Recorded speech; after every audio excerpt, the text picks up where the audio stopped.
नमस्कार दोस्तों, मेरा नाम डॉक्टर गीतराज है। तो आज की जो वीडियो होने वाली है वो होने वाली है एक ऐसे कंडीशन के ऊपर जिसके पेशेंट मेरे पास आए थे कुछ समय पहले। और उनको परेशानी ये थी कि एक तो उनके मुंह में जलन भी थी, दूसरे उनके मुंह के अंदर सफ़ेद दाग थे।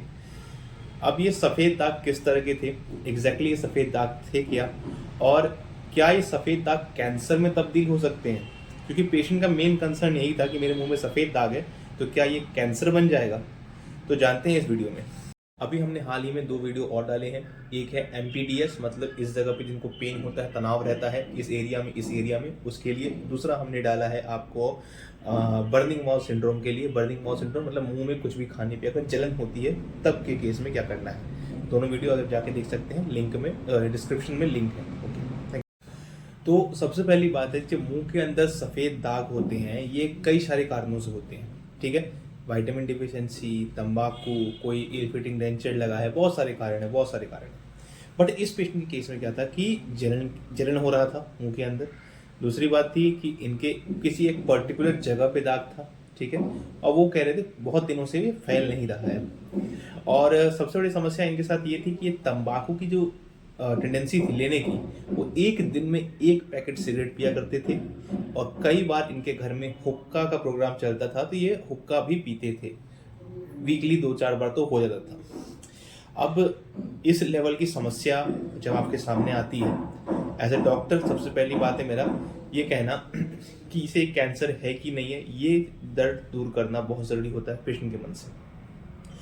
अगर आप ये कहेंगे क्या सफ़ेद दाग से कैंसर होता है, मैं बोलूँगा हाँ, ये होता है, मगर क्यों होता है मैं बता रहा हूँ। सबसे पहली बात है कि एक मैं फोटो लगा रहा हूँ, ये पेशेंट का फोटो है, यहाँ देख लेंगे आप। ये सफ़ेद दाग था इनके मुंह में। ठीक है, अब इसको हम कहते हैं ल्यूकोप्लेकिया। ठीक है, ऐसे सफ़ेद दाग बहुत सारे होते हैं। एक होता है लाइकन प्लैनस, एक होता है आपका ओएसएमएफ, एक होता है आपका सोरियासिस के केस में भी देखा गया है कई बार। बहुत सारे अलग अलग होते हैं। इरेथ्रोप्लेकिया भी होते हैं, लेकिन वो लाल होते हैं। ठीक है, लेकिन इस केस में क्या है, ल्यूकोप्लेकिया बोलते हैं इसको। ल्यूकेमिया का मतलब होता है ब्लड कैंसर। ल्यूकोप्लेकिया एक मुंह के अंदर कंडीशन है जो गालों में, जीभ पे सफेद दाग दिखती है। ठीक है ना, कंफ्यूज मत करिएगा।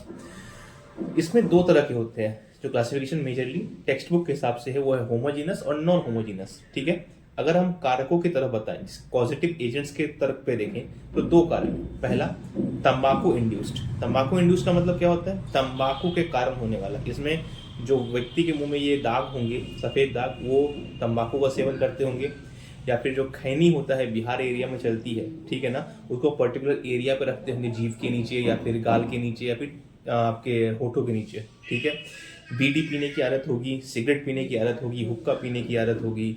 मिथिलांचल एरिया में बहुत सारा आपको गुटखा खाने की आदत होती है, पान पराग खाने की आदत होती है। मिथिलांचल एरिया है बिहार का एक, ठीक है, वहाँ पे तो इन लोगों में ज़्यादातर देखा गया है। यूपी के कानपुर एरिया में देखा जाता है बहुत ज़्यादा। यूपी और बिहार के एरिया में मेनली देखने को मिलता है, इस तरह के कंडीशंस मेजरली मिलते हैं। जो नॉन तम्बाकू इंड्यूस्ड है, मतलब मान लीजिए कि गुटखा और तंबाकू के कारण के बिना है, वो क्या क्या कंडीशन है, किसी व्यक्ति को विटामिन बी, विटामिन ए की डिफिशियंसी हो गई है।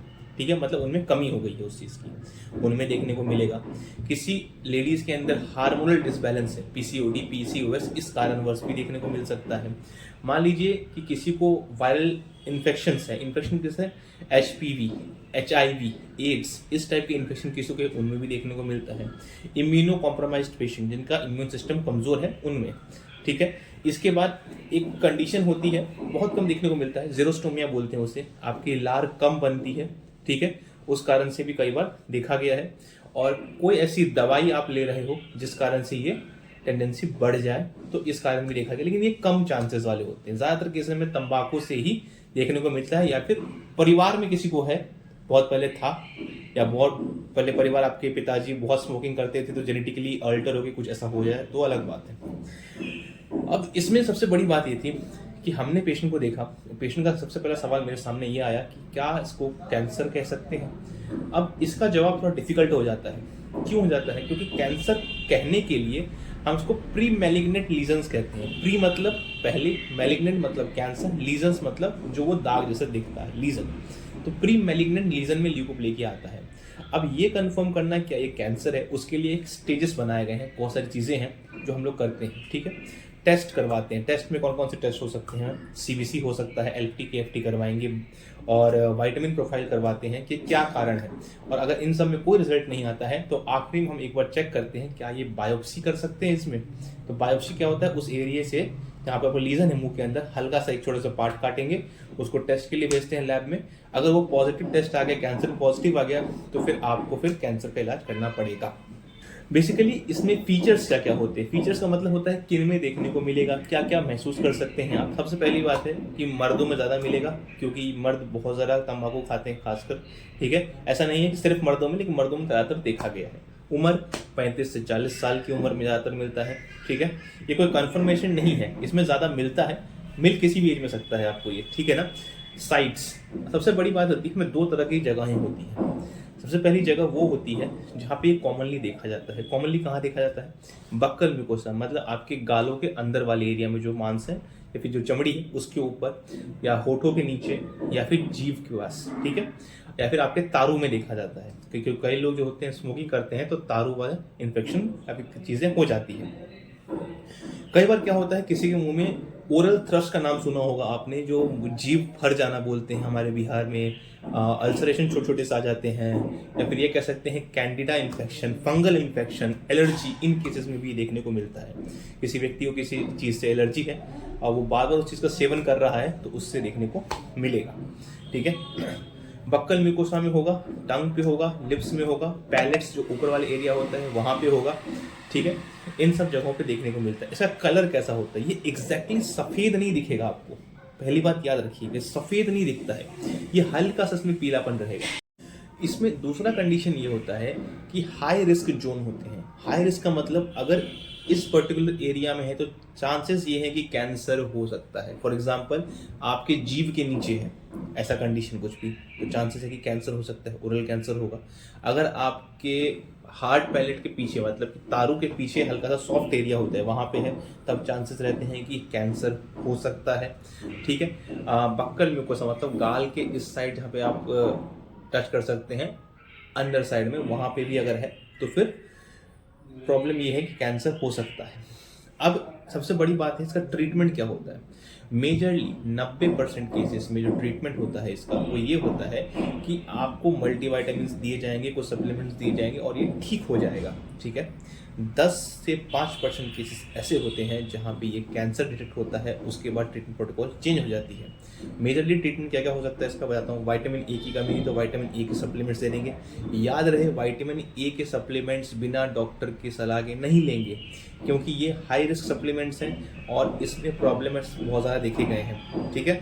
आपके लीवर को अफेक्ट कर सकता है, किडनी को अफेक्ट कर सकता है, स्किन को अफेक्ट कर सकता है। और विटामिन ए सप्लीमेंट्स लेने के बाद धूप में नहीं जाते हैं कई सारे लोग, तो क्योंकि एनालाइज करना पड़ता है, तो विटामिन ए के सप्लीमेंट्स खुद से नहीं लेंगे। रेटिनोइन, रेटिनोइक एसिड्स, ये सब नहीं अप्लाई करेंगे, ना खाना है।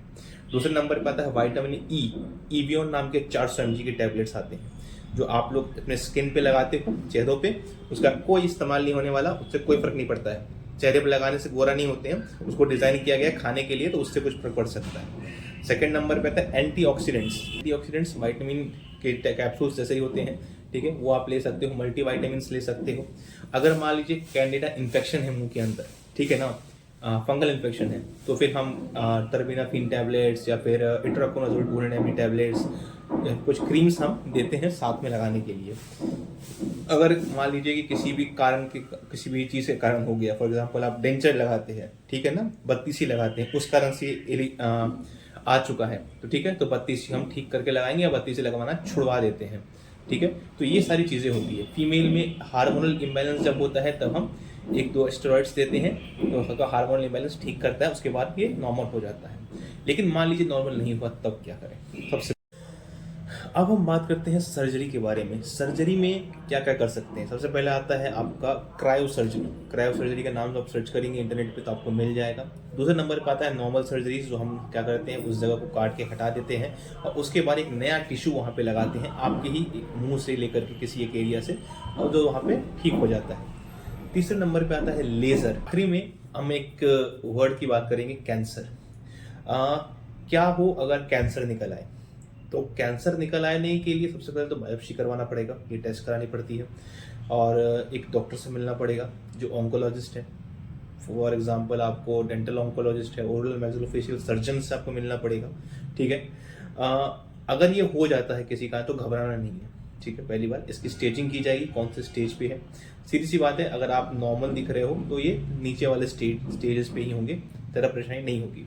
इसमें रेडिएशन थेरेपी भी आती है, कीमोथेरेपी भी आती है। कीमोथेरेपी में बेसिकली हम लोग टॉपिकल एजेंट्स इस्तेमाल करते हैं, और एक ह्यूमन फाइब्रोब्लास्ट इंटरफेरोन नाम से आता है सिस्टम, ठीक है ना, उसका भी इस्तेमाल करते हैं। और अगर एक्सट्रीम केसेस हैं तब बात अलग है, तब आपको proper treatment, chemotherapy, radiation therapy, immunotherapy की ज़रूरत पड़ सकती है। तो आज का वीडियो इसी के ऊपर था। आज का केस भी रिको प्ले किया गया था जो मैंने आपको बता दिया है। अब अगर आप इस चैनल पर नए हैं तो प्लीज़ सब्सक्राइब कर लें। स्टार्टिंग में मैंने अपना अपॉइंटमेंट्स के लिए नंबर दे रखा है, वहाँ पर आप मुझे कॉल कर सकते हैं। अगर आप बिहार से हैं, झारखंड से हैं, यूपी से हैं, तो आप पटना अगर विजिट कर सकते हैं तो विजिट कर लीजिएगा। क्लिनिक का एड्रेस दिया हुआ है, डर्माडेंट क्लिनिक मीठापुर बाईपास के पास पटना में है। ठीक है, कॉन्टैक्ट कर सकते हैं आप।